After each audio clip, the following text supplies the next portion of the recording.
Confluent avec Catherine Egault et Mathieu Lavigne.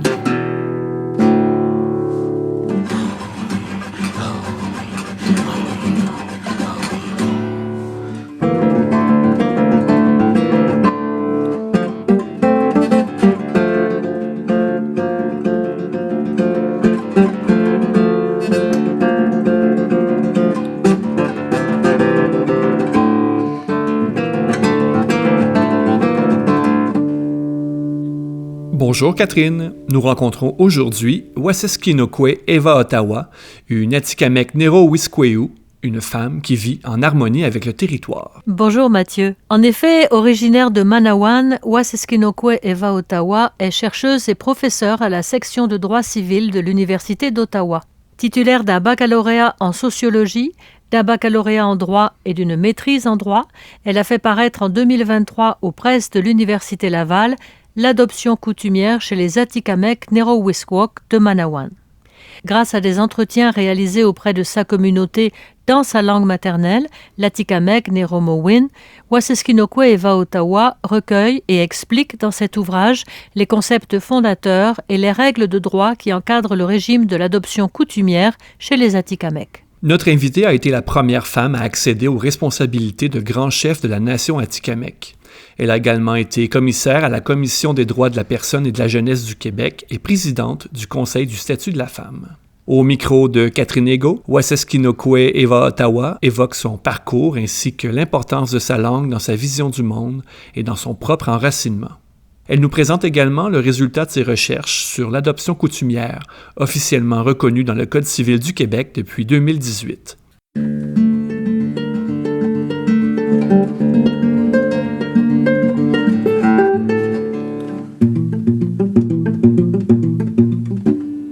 Waseskinokwe Eva Ottawa, bonjour. Catherine.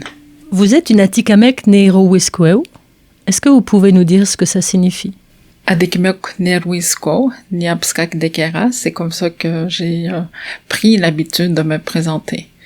Atikamekw, c'est un terme qui vient de l'extérieur. Il est venu plus tard dans notre vocabulaire. C'est sûr, pour nous, Atikamekw, ça désigne un poisson, le poisson blanc. Mais pour nous désigner, on utilise souvent le terme Neruizo. On va parler de Neruizo quand on veut parler des autres peuples autochtones qui ont le lien, la vision d'appartenance au territoire. Quand on parle des Anishinaabe, Innu ou Eyu, on va dire Neruizona. Et ça désigne tous les autochtones. C'est le terme qu'on utilise pour se désigner et ça désigne aussi tous les peuples autochtones. Et Iskweu, ça veut dire femme. Son rôle comme porteuse de vie et gardienne de l'eau également. Et Niapskak, ça désigne le territoire de chasse ancestrale. Traditionnellement, on est organisé par clan. Alors, ça désigne les gens de mon clan, là. Ça désigne une île, un territoire là, dans notre territoire ancestral. Et votre nom spirituel, Waseskinokwe, qu'est-ce que ça signifie? Ça veut dire celle qui amène un ciel dégagé de couleur bleu turquoise. Et métaphoriquement, qu'est-ce que ça désigne, le ciel bleu turquoise? C'est le calme, le bien-être. C'est un nom que j'ai reçu à l'occasion d'une cérémonie et que j'utilise aujourd'hui. Ça me permet de me reconnecter aussi avec le territoire et de voir aussi mon rôle, mes devoirs dans la vie quotidienne. Est-ce que vous pouvez nous parler un peu de votre parcours, de vos parents par exemple? Moi, j'ai vécu dans la communauté de Manawan et également en territoire. Mes parents sont des survivants des pensionnats. Ils ont fréquenté le pensionnat d'Amos et de Pointe-Bleue. Quand ils ont terminé leur passage là, au pensionnat, ils sont venus dans la communauté. Quand ils fréquentaient le pensionnat, ils pouvaient pas parler leur langue. Il fallait qu'ils s'expriment en français. Et quand ils sont revenus, il y avait quand même un mouvement à l'époque là, avec la maîtrise indienne de l'éducation indienne. Alors, ils ont décidé de s'investir là-dedans, là, avec d'autres Adikmek Nerwizo des 3 communautés. C'est comme ça qu'ils ont décidé de traduire tout le curriculum là, scolaire au Québec en langue atikamekw pour permettre aux jeunes de pouvoir s'exprimer dans leur langue maternelle et de suivre le programme éducatif du Québec dans la langue. Alors, aujourd'hui, il y a 94-95% de la population atikamekw des 3 communautés qui s'expriment dans la langue Adikmek Nerumwin. Et ça vient de cet effort délibéré de la génération qui vous précède de donner l'éducation aux enfants en Atikamekw. C'était vraiment une volonté des communautés. Ouais, des gens de la communauté, puis ça a été une génération aussi là, de gens qui ont fréquenté les pensionnats. Ils ont fait un travail extraordinaire. Et vous avez étudié en droit. Vous avez d'abord fait un certificat en études autochtones, après un bac en sociologie, un bac en droit, une maîtrise en droit. Et vous êtes avocate ? Je suis juriste. J'ai fait ma licence en droit civil. Je suis retournée aux études en 99. J'ai terminé ma licence en 2002.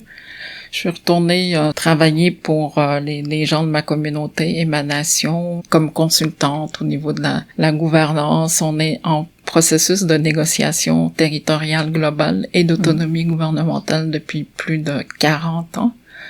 Et moi, je voulais m'impliquer justement là-dedans, au niveau de la gouvernance Adikmek Nerwizo. C'est ce que j'ai fait pendant quelques années. Puis en 2006, il y a eu les élections là, au suffrage universel pour la fonction de grand chef au niveau de la nation Atikamekw. Et vous êtes élu? Oui, ça a été un grand moment là, de ma vie. J'ai fait des études justement pour me mettre au service de ma communauté, ma nation, mon peuple. Et je me suis dit, c'est un poste quand même important au niveau de la nation. C'est là qu'on peut apporter des changements. À cette époque, j'ai beaucoup travaillé au niveau du Conseil de la nation Atikamekw aussi. Entre autres, j'ai été coordonnatrice des services culturels. Il y avait un comité où est-ce que les aînés siégeaient. On travaillait au niveau de la société d'histoire, mettre en valeur la tradition orale, les enseignements de nos aînés aussi, les connaissances au niveau du territoire, de la langue. Pour moi, c'est important d'être proche des aînés et de les côtoyer. On a tellement de choses à apprendre d'eux, finalement. Puis vous étiez la première femme à accéder à ce poste-là. Oui. C'était important, ça? C'est important parce qu'il disait que on a comme une autre vision aussi au niveau social qu'on doit travailler. Ça, le fait d'avoir aussi porté un enfant, qu'il fallait se rapprocher de nos gens, de nos membres, de nos jeunes. Puis aussi de pas oublier les enseignements de nos aînés. Mes grands-parents vivaient juste en face de nous. Alors, c'est sûr, mes parents y étaient là, mais c'est beaucoup avec mes grands-parents. Là. On a vécu, on dormait souvent chez eux, on allait dîner là. Le soir, après les cours au primaire, ma grand-mère me disait souvent de rentrer tôt parce que je devais l'aider à tanner la peau d'orignal ou à rentrer le bois. En tout cas, on a vécu beaucoup avec mes grands-parents. Alors, ça a maintenu un lien très fort aussi avec la tradition et le territoire. Oui. Et la langue, bien sûr. Et la langue. Donc, vous avez eu 2 mandats de grande chef de la nation Atikamekw. Vous avez été élu en 2006 et réélu en 2010. Puis en 2015, vous êtes devenu commissaire à la Commission des droits de la personne et de la jeunesse du Québec. Donc, c'est une instance alloctone. Quel était votre rôle à la commission? J'ai été invitée à siéger là, comme membre commissaire qui doivent regarder les dossiers. C'est comme des des plaintes qui ont été faites par des individus. Alors, nous, on se regroupait, on devait regarder les différents dossiers pour déterminer s'il y avait eu la discrimination, si on devait aller plus loin, dans certains cas, référer les dossiers au niveau du tribunal. Alors, j'ai pu voir les dossiers qu'on traitait et j'ai pas vu beaucoup de dossiers qui concernaient les Autochtones. Est-ce que c'est parce qu'il n'y aurait pas de discrimination contre les Autochtones ou parce que les Autochtones ne s'adresseraient pas à une instance alloctone? Je pense plus que c'est... on pense pas aller s'adresser à la Commission des droits de la personne. Là. Ça veut pas dire qu'il y a pas de discrimination. Là. Il y en a beaucoup, mais je pense qu'il y a comme beaucoup de sensibilisation à faire à ce niveau-là. Peut-être encore un peu de méfiance aussi. Oui.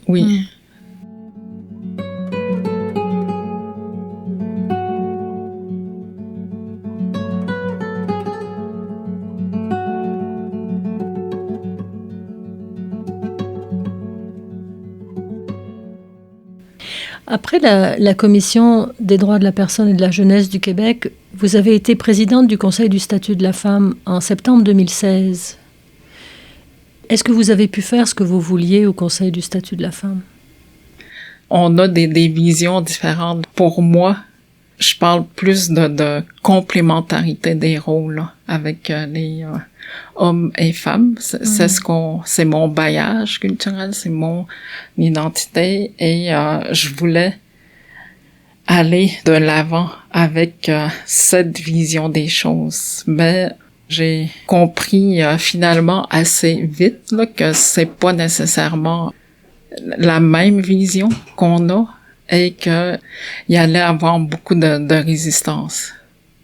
Je pense que les visions étaient comme trop différentes. Vous vous êtes retiré en fait de la présidence du Conseil du statut de la femme. On est presque 10 ans plus tard. Est-ce que vous pensez que les instances allochtones comme les commissions, les conseils ont un peu changé? Sont un peu plus prêts à s'ouvrir à d'autres visions?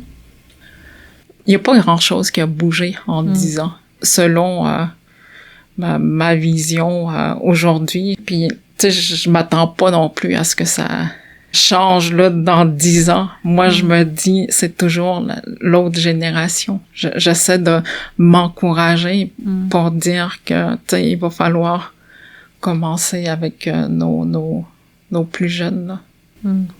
Vous êtes patiente?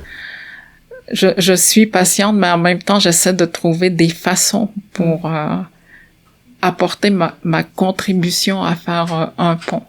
Il y a quand même eu une période assez difficile de ma vie au niveau professionnel, surtout après avoir passé à travers la commission au Conseil du statut de la femme.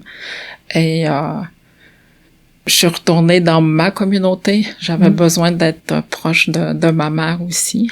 Fait que je suis allée travailler à l'école primaire de ma communauté. Pendant une année, j'ai eu des mandats à travers le travail que je faisais, comme la mise en place là, de l'autorité locale en éducation. C'est un peu le projet de mon père. Parce qu'il en parlait souvent, qu'il voulait avoir comme une organisation où est-ce que les parents allaient avoir leur place au niveau de l'éducation, trouver une façon de les impliquer. Mon père, il est décédé en 2005, il est allé rejoindre le monde des esprits, mais en même temps, son projet, il a toujours été là. Alors, en 2016, on a retravaillé avec d'autres membres de la communauté sur ce dossier-là. J'ai aidé à la mise en place là, de l'autorité locale en éducation, l'entente avec le conseil, puis les règles de fonctionnement. Et surtout, j'ai travaillé avec ma mère aussi. J'ai vraiment passé une belle année à Manoan. Ça m'a fait du bien. Et je voulais continuer au niveau pour être consultante en matière de gouvernance. Finalement, J'ai eu une invitation de l'Université d'Ottawa à faire des études supérieures parce qu'il y avait ouvert un poste sur l'enseignement des traditions juridiques autochtones. Et j'ai décidé de retourner sur les bancs d'école. Et après 2 années là, à la maîtrise, j'ai passé l'entrevue et tout le processus. Mais l'embauche était conditionnelle au dépôt de après la soutenance là, de ma thèse. Au Québec, il y avait la loi qui reconnaissait l'adoption coutumière autochtone qui venait d'être adoptée en 2018. C'est ça un peu qui m'a dirigée aussi, qui m'a encouragée à vouloir documenter la prise en charge des enfants là, chez les Atikamekw Neruiseok de Manawan. On dit Obikonswin, c'est de prendre en charge un enfant, c'est de lui donner tous les enseignements dont il a besoin, là, de l'aimer, de le chérir, pour qu'il devienne un être autonome. On dit Obikonswin. On a un autre terme aussi qui réfère pas mal aux soins coutumiers de l'enfant. Mihonswin, c'est quand les parents d'origine prennent soin de leur enfant. Obikonswin, c'est quand c'est des parents pas d'origine là, qui prennent soin de l'enfant. Mais ça réfère aux mêmes soins. Alors, j'ai décidé de documenter cette pratique-là avec les gens de ma communauté. J'ai fait des entrevues dans ma langue maternelle avec des personnes qui avaient vécu Obikonswin comme parents d'origine, comme parents adoptifs ou comme enfants. Et j'ai fait procéder à l'analyse aussi des données, des entrevues que j'ai recueillies pour finalement décrire le système juridique coutumier.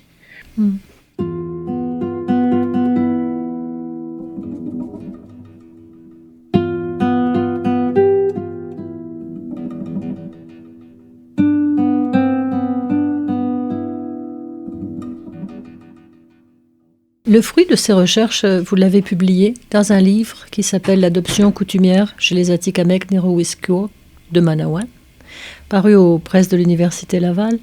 Vous avez mentionné tout à l'heure que les entrevues s'étaient passées dans votre langue en Atikamekw. Quel impact ça a eu sur vos recherches? Pourquoi c'était si important de mener les entrevues en Atikamekw? Au début, c'était comme, pour moi, c'était plus respectueux de le faire dans la langue, et étant donné aussi que il y a beaucoup de personnes qui sont plus à l'aise de s'exprimer dans la langue Adikmekw-Nerumwin, et c'était plus facile pour moi aussi d'échanger dans la langue, là.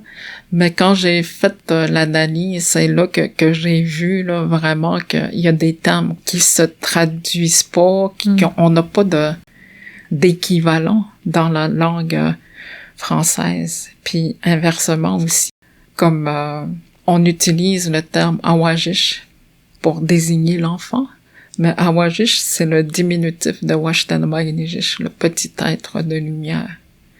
On n'a pas de terme pour dire cousin, cousine. Ça va toujours être, c'est mon grand frère, ma nichtes, nimis, ma grande sœur, pour désigner une personne qui est plus âgée. Puis nishim, ça va être plus jeune, là. C'est de voir ces différences-là. Comment est perçue l'adoption coutumière dans les communautés d'après vos entrevues? Moi, j'ai le bagage de droit civil. J'ai eu une formation, j'ai une licence en droit civil. Et j'ai toujours trouvé une façon d'adapter un peu nos façons de faire avec le système occidental pour essayer de fonctionner. Mais avec les données, j'ai vu que c'est 2 systèmes complètement différents. Comment l'enfant a une place centrale dans le système juridique coutumier.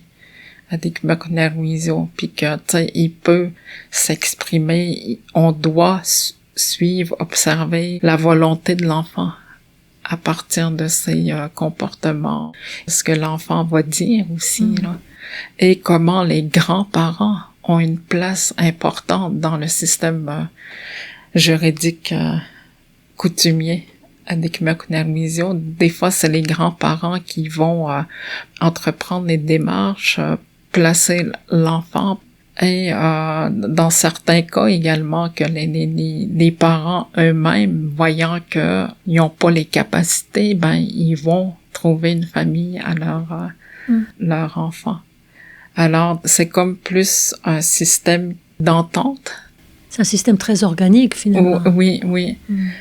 Et avec la loi sur l'adoption coutumière qui a été mis en place là, en 2018, c'est un autre système où il faut que les parents d'origine et les parents adoptifs donnent le consentement, soient d'accord, puis ils vont aller voir l'autorité compétente qui va être nommée. L'autorité compétente, c'est une institution créée par la loi, l'État, et qui va faire les vérifications, là.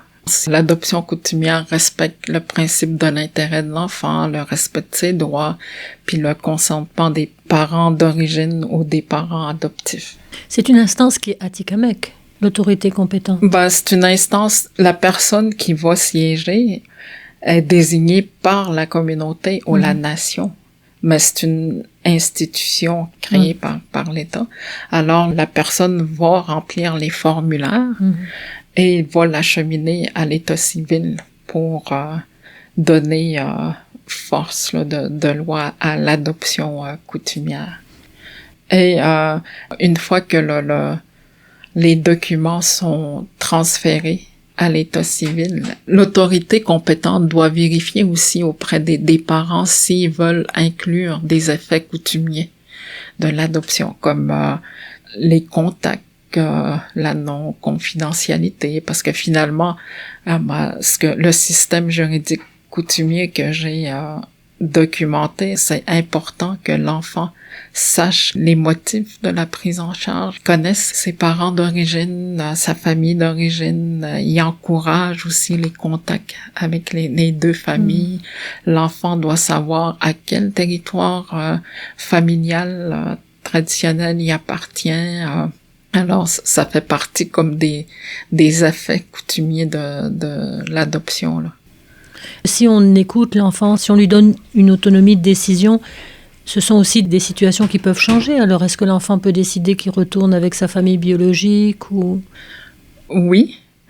Au niveau du système juridique coutumier, c'est sûr, c'est plus flexible. Puis, l'enfant peut décider quand est-ce qu'il va retourner dans sa famille avec ses parents d'origine ou sa famille d'origine. Il y a un terme également qui est utilisé, là, Odapokno. C'est quand un parent d'origine décide de reprendre son enfant. Fait que c'est réversible. Alors que l'adoption coutumière telle qu'adoptée par le gouvernement du Québec en 2018, ça c'est final et irréversible. Tout comme l'adoption légale là, qui existe au niveau du droit civil. Comment ça se passe dans les communautés, par exemple à Manawan, quand des parents d'origine ne peuvent plus s'occuper de leur enfant? Est-ce qu'ils passent vraiment par ce processus-là? Ou est-ce que ça se fait de manière organique, que les grands-parents vont prendre en charge l'enfant pour un certain temps, ou peut-être une autre famille? Est-ce que ça se fait, ça? Quand j'ai fait ma recherche, j'ai été surprise que c'est une pratique vivante là, au Bikram-Swin. Il y a encore des personnes qui vont prendre soin de leur neveu, nièce pendant un certain temps, mais c'est sûr, aujourd'hui, la nouvelle génération, j'en ai eu quelques-uns pendant les entrevues, on peut voir que leur référence, c'est au niveau de la loi sur la protection de la jeunesse. Si on s'occupe pas de l'enfant, DPJ va intervenir pour obliger les parents à s'occuper de leur enfant. Il y a comme toujours cette espèce de menace qui plane sur les parents. Moi, j'ai pas analysé les effets, c'était plus pour décrire le système juridique coutumière, comment ça fonctionnait, qui intervient. Mais moi, je me suis questionnée après avoir fait la recherche, ça va être quoi l'impact de la loi de 2018 qui reconnaît l'adoption coutumière dans quelques années? Est-ce que les gens vont délaisser le système juridique pour aller vers la loi de l'adoption coutumière là, de 2018 pour prendre cette avenue-là? Je me questionne. Là, on a quand même aujourd'hui 3 systèmes qui se dégagent. Il y a le système juridique coutumier tel que décrit dans mon livre. Il y a la loi C-92, c'est ce que le gouvernement fédéral permet. Il y a le système au niveau de la province. Puis je pense que c'est de voir là-dedans où est-ce que les gens veulent aller, qu'est-ce qu'ils veulent préserver.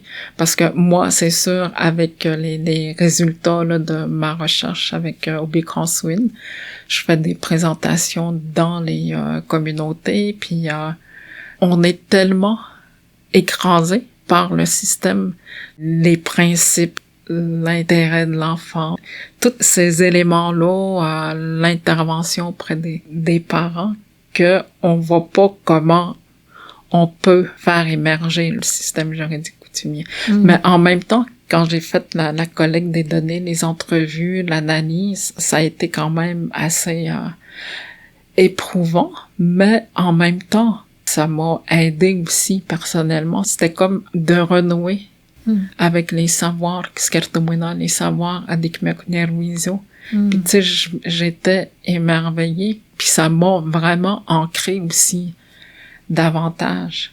Puis aujourd'hui, je me dis, la recherche m'a amené ce processus de guérison. Le fait d'avoir pu le faire avec ma communauté, dans ma langue, puis de pouvoir leur amener, leur expliquer le système juridique coutumier. On dirait que ça rallume là cette lumière intérieure qu'on a. Et si on peut le faire connaître davantage, peut-être que ça va aussi se faire plus tôt que à la prochaine génération. Tu sais, on n'a pas de terme pour dire droit ou juridique, mais on va parler Madziwin, la vie. Muro Madziwin, c'est le bien vivre. Puis on est un peuple de tradition orale aussi. Tous les enseignements y ont continué. On transmet le droit, les savoirs éthiques, juridiques, dès la petite enfance, avec Atsukana, les récits, contes et légendes. Il y a des chants aussi, il y a l'histoire, il y a les cérémonies. Alors, le droit, il est transmis à travers ces éléments-là. Alors, c'est du droit vivant parce que tu dois l'intégrer à l'intérieur de toi. Puis là, tu dois le montrer dans tes actions. Puis je pense que c'est ça qu'il faut retravailler. Vous êtes une femme de transmission. Vous êtes très enracinée dans ce que vos parents vous ont appris, vos grands-parents dans votre communauté. Quelle serait la plus belle chose qui pourrait arriver? C'est sûr, moi, je suis vraiment honorée d'avoir pu recevoir ces enseignements-là et de pouvoir les partager. Les papiers, c'est important, oui, mais aussi les connaissances, le bagage qu'on a, parce qu'on a pu recevoir des enseignements de nos aînés, de notre famille. Quand j'ai fait mes études en droit, à la collation des grades, mes parents sont venus, mon père, il m'a remis une plume d'aigle à cette occasion-là en me disant « Aguruskat menike deotutein » n'oublie jamais d'où tu viens. Alors c'est ça que je veux transmettre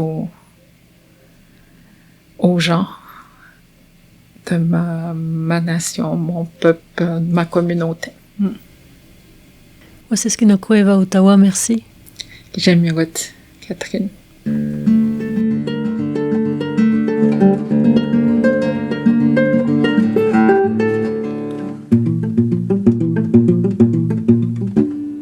Miigwech, un immense merci à Waseskinokwe Eva Ottawa de cette rencontre passionnante avec une femme de savoir, de conviction et de territoire. L'émission Confluent est portée par l'Organisme de solidarité chrétienne avec les premiers peuples Mission Chez Nous, www.missioncheznous.com. À très bientôt, Catherine. À très bientôt, Mathieu.